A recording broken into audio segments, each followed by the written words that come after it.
At 2:41 a.m. on December 19, 1944, the Ardennes forest was a cathedral of frozen silence. Oberleutnant Klaus von Richter of the 2nd Panzer Division adjusted his wool collar, his gloved hand resting confidently on the grip of his MP-40. To him, the American line was a collection of shivering boys paralyzed by the fog and the bite of the White Death. He had led his elite 5-man scout team through 3 miles of impenetrable brush without snapping a single twig. He felt invisible. He felt superior. In the next 118 seconds, von Richter and his men would be erased from the German roll call. 200 yards away, tucked into a shallow, frozen gully beneath a fallen hemlock, sat Silas Miller. He wasn't holding a standard-issue M1 Garand. He was shivering, covered in a mixture of pine tar and charcoal, clutching a civilian-grade Winchester Model 70 with a custom-mounted Untertal scope.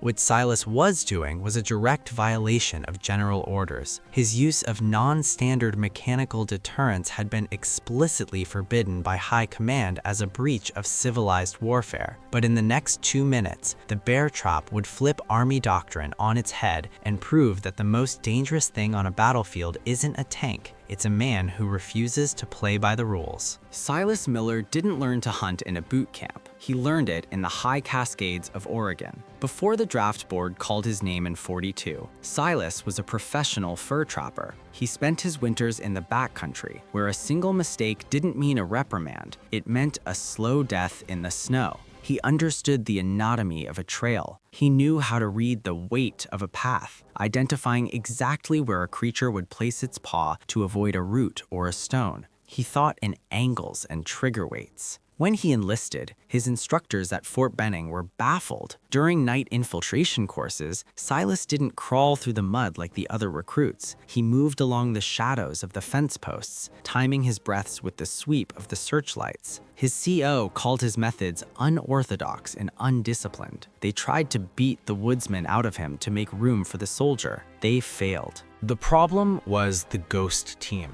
For 3 nights, von Richter's scouts had been slipping through a 400-yard gap in the American line, slit-cutting the throats of sentries and vanishing before a flare could even be lit. Standard doctrine dictated a reconnaissance in force, sending a platoon to sweep the woods. It was a death sentence. Corporal Leo Rossi, 19, from Brooklyn, a Golden Gloves boxer who dreamed of fighting at Madison Square Garden. He was found in his foxhole with his canteen still in his hand. Private Samuel Skip Henderson, 21, a farmhand from Georgia. He left behind a 3-year-old son who still carries a small wooden dog Skip carved for him and a letter home. Captain Sterling, a clean-uniformed West Point graduate whose boots had never seen a day's worth of real mud, stood in the command tent and pointed at the field manual. "We do not use traps, Miller. We are the United States Army, not a band of frontier savages.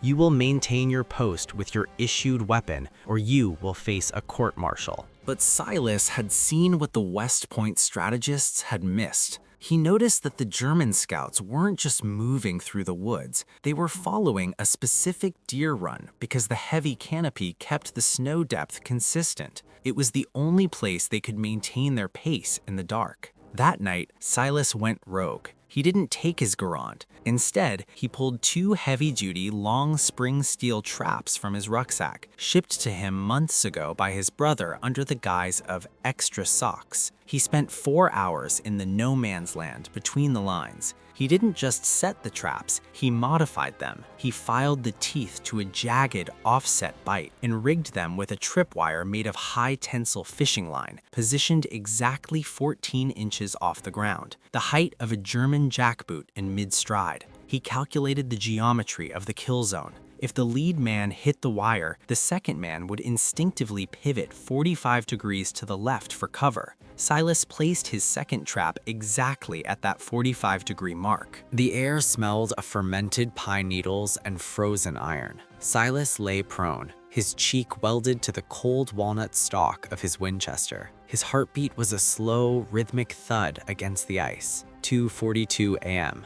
Von Richter's team appeared in the Untertal's crosshairs. They were moving in a staggered column, professional, silent. Snap. The sound of the first trap closing wasn't loud, but in the dead of winter, it sounded like a gunshot. The lead German scout didn't scream, not at first. The steel teeth shattered his tibia and locked into the bone. Von Richter, reacting with elite precision, shouted a command and dived to the left for the cover of a thick spruce. Crunch! The second trap, hidden beneath a dusting of fresh powder, clamped onto Von Richter's thigh, the heavy spring's tension of 60 pounds per square inch crushing the femoral artery against the bone. The silence was gone. The Germans panicked, firing blindly into the dark. Silas didn't panic. He was back in Oregon. He adjusted for a 3-degree downward slope. Distance, 180 yards. He exhaled halfway, held, squeezed. The Winchester kicked. A single .306 round found the third scout's chest. Bolt cycled. Metallic click. Second shot. The fourth scout dropped. The fifth man turned to run, but in the chaos, he tripped over the writhing body of his commander. Silas didn't miss. 3 shots, 3 kills. The 2 men in the traps were left to the cold. By sunrise, the ghost team was no more. Silas Miller had neutralized the greatest threat to the sector using civilian logic and 12 pounds of rusted steel. He saved the lives of the remaining men in Easy Company, halting a flanking maneuver that could have cost hundreds of American lives. The Army's reaction was swift and silent. Captain Sterling didn't court-martial Silas, the results were too undeniable, but he didn't decorate him either.